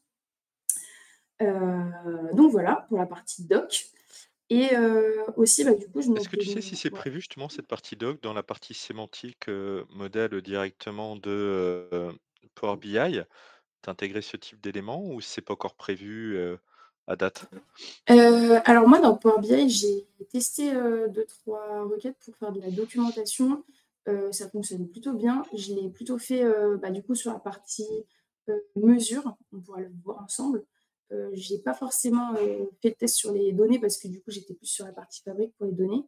Mais en tout cas, ouais, Copilot sur Power BI est capable de générer de la documentation de la même façon. En fait, c'est vraiment le même fonctionnement. Ok. Et du coup, ce qu'on peut faire en fabrique, là, on rentre un peu plus dans le vif du sujet, c'est tout ce qui est transformation de données. Donc, par exemple, si je veux créer une colonne et que je ne sais pas comment faire, si on sait comment faire normalement, mais voilà. Donc, je vais lui demander de m'aider à créer une colonne dans la table menu item et que je veux fusionner le nom du menu, le nom de l'item du menu et son prix. Et donc là, voilà, il m'explique tout, comment faire. Donc, j'ai toutes les explications. On ne va peut-être pas prendre le temps de tout regarder en détail, mais on a la requête SQL, les étapes à suivre, et puis des exemples. Donc, c'est hyper complet. Et pour le coup, ça allait assez vite. Donc, ça, c'est typiquement le genre de choses qui peut être utile. Puisque là, voilà, j'ai juste mergé de colonnes, mais si je veux faire des choses plus poussées, c'est vrai qu'en agent IA, ça peut être pas mal. Voilà, et je vais switcher un petit peu sur mon rapport Power BI pour voir un petit peu ce qu'on est capable de faire pour un data analyst. Donc, typiquement, moi, le premier truc qui me vient en tête, c'est mes mesures en DAX. Donc, je vais faire le test. Je vais lui demander de me faire de me donner la formule pour créer une mesure pour le prix moyen d'un apéritif. Donc directement, ça va assez vite aussi, on voit qu'on a la mesure. Donc AverageX, ok. Alors j'aurais plutôt fait Calculate, donc c'est là qu'on voit que parfois les solutions sont peut-être pas les plus directes, mais pourquoi pas. J'aime bien la critique en direct du résultat de l'intelligence artificielle, c'est très bien. Puis bon, j'ai déjà testé les petites requêtes, comme vous vous doutez bien, et c'est vrai que je n'avais pas forcément eu ça, j'avais plutôt eu un calculate assez classique. Mais en tout cas, ce qu'on voit, c'est qu'ils ne se trompent pas dans les noms des tables et les noms des champs. Ça paraît bête à dire, mais c'est vrai que selon comment on formule les requêtes, parfois, c'est vrai qu'ils se trompent complètement. En fait, là, si vous remarquez, j'ai mis from the data model au début de mon prompt, chose que je n'avais pas forcément précisé quand je faisais mes tests de mon côté. Et en fait, parfois, il nous donne une mesure, la structure de la mesure, donc en fait, la fonction qu'il faut utiliser, donc comme je disais par exemple calculate. Puis ensuite, il mettait des noms de tables qui n'existaient pas dans mon modèle. Donc c'est là qu'on voit que voilà, c'est bien du preview et il y a encore des petites améliorations qui vont être à l'œuvre par la suite. Selon comment on formule notre question, parfois il est peut-être un tout petit peu à côté de la plaque. Et c'est là que du coup, c'est quand même important de vérifier la réponse. Parce que là, si j'avais eu n'importe quoi, ça m'aurait fait une erreur si j'avais créé ma mesure. Mais en fait, si j'avais eu quelque chose d'erroné, ça n'aurait pas fait d'erreur, mais par contre, j'aurais eu des résultats erronés. Donc, c'est là qu'il faut quand même avoir un regard critique, selon moi. Donc là, ce qu'on peut faire tout simplement, par contre, c'est à nous de le faire, du coup, c'est de créer notre mesure. Donc, je le fais rapidement. Hop, nouvelle mesure. Et là, du coup, je me contente de copier-coller. Est-ce que tu as vu beaucoup d'hallucinations, justement, parce que tu disais c'est peut-être pas forcément la même fonction que tu aurais utilisée. Est-ce que derrière les résultats ou les formules qui ont sorties sont de manière générale cohérentes? Moi, je trouve que les formules sont plutôt cohérentes. Ouais, les fonctions sont plutôt adéquates en général en fonction du besoin. Par contre, ce que je disais, c'est plutôt les données en elles-mêmes, le fait d'aller récupérer un nom de table qui existe, le bon nom de table, le bon nom de champ, et en fait quelque chose de cohérent et pas juste ah bah tiens, ça ressemble et je vais te donner le premier champ qui passe. Enfin, j'exagère, mais parfois c'était un peu ça. Mais par contre, en termes de fonctions, etc., pour moi, c'est plutôt satisfaisant. Ouais. Top. Voilà. Et du coup, je crée ma mesure, hop, je la glisse. Et voilà. Non, je me doutais bien que ce coup-ci, ça ne marcherait pas trop. Donc, ouais, voilà, on voit les limites. Hein, rien de tel qu'un regard critique et de bien connaître ces fonctions d'Axe quand même, en attendant que ça s'améliore un petit peu. Après, c'est un bon début, ça marche quand même plutôt bien. Enfin, il y a quand même pas mal de bons résultats en général. Donc, il y a quand même plusieurs itérations pour arriver à un résultat au final, si je résume. Ouais, je pense qu'à moins de vraiment faire des choses extrêmement basiques et aussi surtout de savoir est-ce que dans votre requête vous précisez le champ et la table en fait. Parce que c'est sûr que si je vous prémâche complètement le travail, là ça fonctionne hyper bien. Mais limite, en fait, en faisant ça, je sais déjà ce qu'il faudrait qu'il me réponde. Donc c'est un peu de la triche. Mais c'est vrai que quand on y va de façon très naïve, les résultats sont parfois un tout petit peu pas forcément directement correct. Ouais. Et du coup, ce que je vais faire, c'est que je vais lui demander tout de suite de m'écrire de la documentation. Alors, on va imaginer que la requête fonctionne. Pour gagner un tout petit peu de temps, je ne vais pas refaire 50 000 tests. Je vais lui dire de m'écrire de la documentation sur la mesure que je viens de demander là, qui était le prix d'un gâteau au chocolat. Voilà. Et donc là, ça sort direct. Ah oui, ce qu'on peut faire aussi, c'est de dire ajoute des commentaires à mon code. Parce que parfois, selon pour quel client on travaille, parfois dans la documentation, il faut en fait que chaque code soit commenté, donc chaque ligne, pourquoi j'utilise telle fonction, etc. Ça, c'est des choses qui peuvent être un peu longues à faire. Mais là, en fait, il me fait d'où ça vient, quelle colonne on utilise, quelles sont les fonctions, quelle est la logique utilisée et comment on pourrait utiliser même cette mesure-là. Donc, c'est assez complet. Super. Et ensuite, pour finir sur Fabric, je re-suis sur Fabric. Comme Johan avait présenté également de son côté sur Snowflake, il y a quelque chose qui peut être hyper utile avec les agents IA sur Fabric, c'est de corriger des notebooks. Donc là, je me suis fait un petit notebook avec une erreur cachée. Et on va voir si il trouve le problème. Donc, cette requête a une erreur. Je lui explique ce que je voudrais faire. Voilà, ça sort déjà. Il m'explique qu'il y a une petite erreur et donc, en fait, il manquait des parenthèses. Voilà.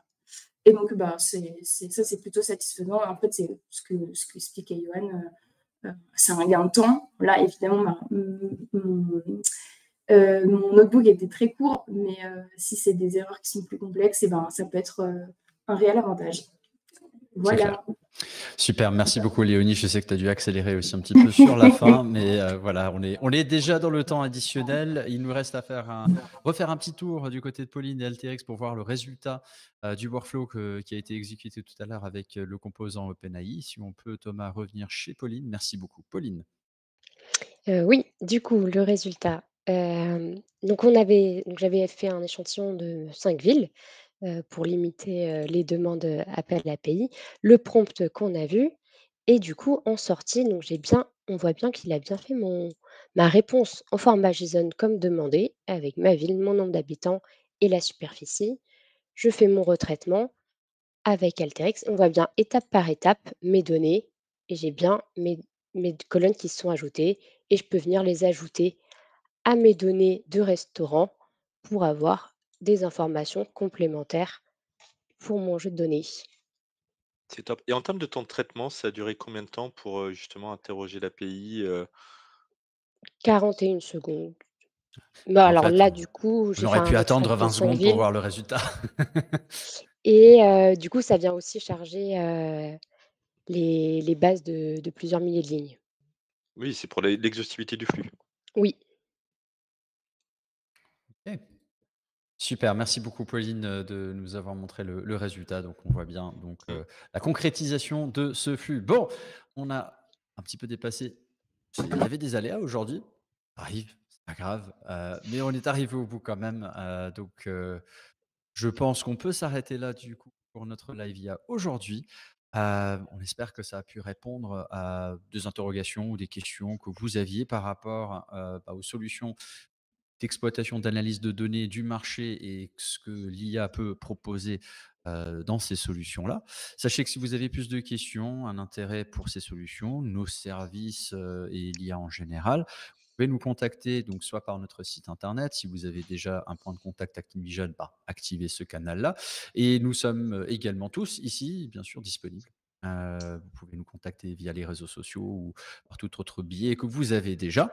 On se fera un plaisir, bien sûr, de vous répondre. Merci beaucoup à Thomas, qu'on ne voit pas, que nous entendons, mais qui était bien présent dans son organisation des différentes visuels que vous aviez à l'écran, les passages et puis les réglages aussi des petits problèmes techniques que nous avons pu avoir. Un grand merci à lui, ça aurait été très difficile sans son aide.